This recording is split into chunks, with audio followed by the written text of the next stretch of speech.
আসসালামু আলাইকুম বন্ধুরা, কেমন আছেন সবাই? আশা করি ভালো আছেন, আমিও ভালো আছি। তো বন্ধুরা, আজকে শুরু করতে যাচ্ছি নতুন একটি টপিক। এই টপিকটা হচ্ছে অস্ট্রেলিয়ার ভিসা কীভাবে আপনারা চেক করবেন। তো বন্ধুরা, এখন কিন্তু প্রচুর পরিমাণে বাংলাদেশে অস্ট্রেলিয়া ভিসা নিয়ে জালিয়াতি চলতেছে। একটি জালিয়াত চক্র বিভিন্নভাবে প্রতারণার ফাঁদ পেতে অনলাইন থেকে মানুষের কাছ থেকে হাতিয়ে নিচ্ছে লক্ষ লক্ষ টাকা। আপনাকে কম খরচে ইটালি নেওয়ার কথা বলে বিভিন্নভাবে প্রতারণা করে আপনার কাছ থেকে টাকা নিয়ে তারপরে আপনাদের একটি জাল ভিসা ধরিয়ে দিচ্ছে। তো এর হাত থেকে আপনারা বন্ধুরা কীভাবে বাঁচবেন সেটা বলে দিচ্ছি।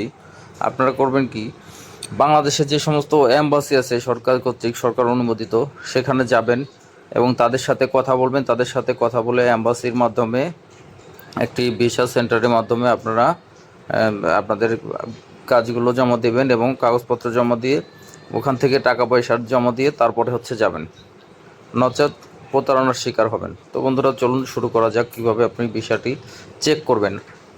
ধরুন আপনার কাছে একটি ভিসা দিছে, সেটা চেক করার জন্য আপনাকে এই সাইটটাতে চলে যেতে হবে।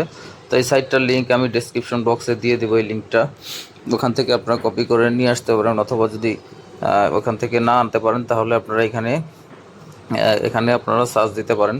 এখান থেকে আমি নতুন একটি ট্যাবে ওপেন করে নিয়ে সার্চ দিয়ে দেখাচ্ছি আপনাদেরকে। অস্ট্রেলিয়া ভিসা চেক লিখে সার্চ দিলেই এই যে প্রথম যে ইন্টারফেসটা আসবে সেটাই হচ্ছে অস্ট্রেলিয়ান গভর্নমেন্টের সাইট। এটা এখান থেকে আপনারা ভিসাটা চেক দিতে পারবেন। দেখেন বন্ধুরা, প্রচুর পরিমাণে লোক বাংলাদেশ থেকে সার্চ করছে। মান্থলি দেখেন মিনিমাম আপনার 12 লক্ষেরও অধিক লোক প্রতি মাসে সার্চ করে অস্ট্রেলিয়ার ভিসা। তাহলে বুঝতে পারছেন কী ধরনের জালিয়াতি চলছে অস্ট্রেলিয়ার ভিসা নিয়ে। তো এটা হচ্ছে একটা সার্চ ভলিউম দেখলাম। তো এখান থেকে আপনারা যেটা করবেন সেটা হচ্ছে এই লিঙ্কে ক্লিক করবেন। এই লিঙ্কে ক্লিক করলে আপনাদেরকে ইন্টারফেসে নিয়ে আসবে। এটা হচ্ছে অস্ট্রেলিয়ার ভিসা সেন্টারের ইন্টারফেস। এখানে চেক কন্ডিশনাল ভিসা এখানেই থাকবে। এরপরে আপনারা চলে যাবেন হচ্ছে যে ভিসা হোল্ডার, নিচের দিকে একটু স্ক্রল করে দেখবেন এখানে ভিসা হোল্ডার লেখা। ভিসা হোল্ডার থেকে এখানে যে check your visa details and condition, এটাতে ক্লিক করবেন। এটাতে ক্লিক করে আপনাদেরকে এরকম একটি ইন্টারফেসে নিয়ে আসবে। এখান থেকে আপনাদেরকে প্রথমে যেটি করতে হবে ডকুমেন্ট টাইপ।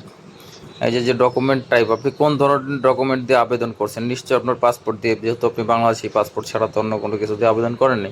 অতএব পাসপোর্ট দিয়ে আপনি এটা সেট করে দেবেন। এরপরে দেবে হচ্ছে রেফারেন্স নাম্বার, আপনি কী ধরনের রেফারেন্স নাম্বার দিতে চাচ্ছেন। তো ভিসার মধ্যে দেখবেন যে ট্রানজ্যাকশন নাম্বার থাকে, কয়েকটা নাম্বার থাকে।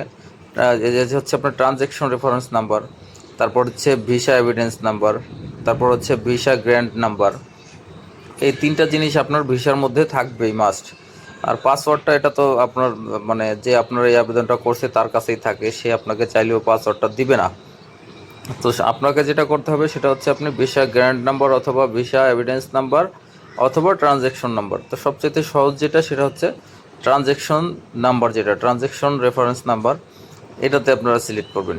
এটাতে সিলেক্ট করে আপনারা করবেন, নেক্সট পেজে চলে আসবে। এরপরে হচ্ছে আপনাকে ট্রানজ্যাকশন যে নাম্বারটা সেটা এখানে বসিয়ে দিতে হবে। এই ঘরটাতে ট্রানজ্যাকশন নাম্বারটা বসিয়ে দিতে হবে। তো সেই ট্রানজ্যাকশন নাম্বারটা আপনারা আসলে কোথায় পাবেন?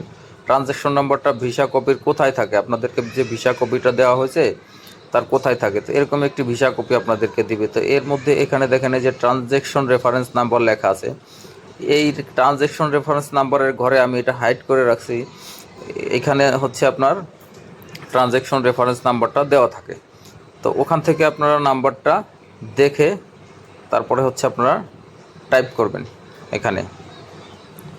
এখান থেকে দেখে তারপর হচ্ছে আপনারা এখানে টাইপ করবেন ট্রানজ্যাকশন, এবং এখানে আপনার পাসপোর্ট অনুযায়ী আপনার যে জন্ম তারিখ আছে সেটা ওখানে দিয়ে নেবেন, জন্ম তারিখ, মাস, সাল। তারপরে হচ্ছে আপনার ডকুমেন্ট নাম্বার। ডকুমেন্ট নাম্বারটা হচ্ছে আপনার পাসপোর্ট নাম্বার। আপনি যে উপরে ডকুমেন্ট টাইপ সিলেক্ট করেছিলেন না, ওইটাই হচ্ছে আপনার ডকুমেন্ট নাম্বার, ওইটা পাসপোর্টের নাম্বার। ওটা দেওয়ার পরে আপনার কান্ট্রি অফ ডকুমেন্ট, এখানে আপনারা দিবেন হচ্ছে আনএক্সপেক্টেড কান্ট্রি দিবেন। আনএক্সপেক্টেড কান্ট্রি এখান থেকে খুঁজে নেবেন। এই যে দেখেন আনএক্সপেক্টেড কান্ট্রি, এটা দিবেন। হ্যাঁ, এটা দেওয়ার পরে আনএক্সপেক্টেড কান্ট্রিটি দেওয়া আছে। এটা দেওয়ার পরে টিক মার্ক চিহ্ন করে সাবমিট করবেন। সাবমিট করলে আপনার ভিসাটার যে কপিটা আপনাকে দিছে সেরকম একটি কপি এখানে শো করবে যে আসলে আপনার ভিসাটা যদি সঠিক থাকে। আর যদি সঠিক না থাকে তাহলে কিন্তু শো করবে না। তাহলে উপরে একটি লেখা আসবে যে এরকম একটি কপি আপনার কাছে শো করবে যে ভিসা আসলে গ্রেড। এখান থেকে আপনারা দেখতে পারবেন হচ্ছে ভিসাটা আপনার কবে হচ্ছে এটা গ্রান্টেড করছে, ভিসাটা কতদিন আগে গ্রান্টেড করছে এবং এটার মেয়াদ কতদিন, এটা কীভাবে আপনারা দেখবেন সেটা আমি দেখাই দিচ্ছি। এবং এটা কি ওয়ার্ক পারমিট ভিসা কিনা এখানে দেখেন, এই যে আপনারা যে ভিসার ডেটটা সেটা এখানে দেখাচ্ছে। এখানে হচ্ছে আপনার visa date of grant of date, মানে যেদিন আপনার গ্র্যান্ট হয়েছে ভিসা এবং কত দিনের ভিসা, ওখানে 3 মাসের ভিসা এটাতে লেখা আছে। তো আপনারা দেখে দেবেন আপনাদের কত দিনের ভিসা দিল। এবং এখানে লেখা আছে কিন্তু নো ওয়ার্ক, মানে এটা কোনো ওয়ার্ক পারমিট ভিসা না, কাজের ভিসা না, এটা একটি স্টুডেন্ট অথবা এটা যে কোনো একটি ভিজিট ভিসা। এটা 3 মাস মেয়াদের একটি ভিজিট ভিসা অথবা এটা ট্যুরিস্ট ভিসা। তো আপনাদের যেটা থাকবে সেটা হচ্ছে ওয়ার্ক পারমিট ভিসা লেখা থাকবে। তো ধন্যবাদ বন্ধুরা, ভালো থাকবেন, লাইক করবেন, সাবস্ক্রাইব করবেন, শেয়ার করবেন, ভালো থাকবেন, আসসালামু আলাইকুম।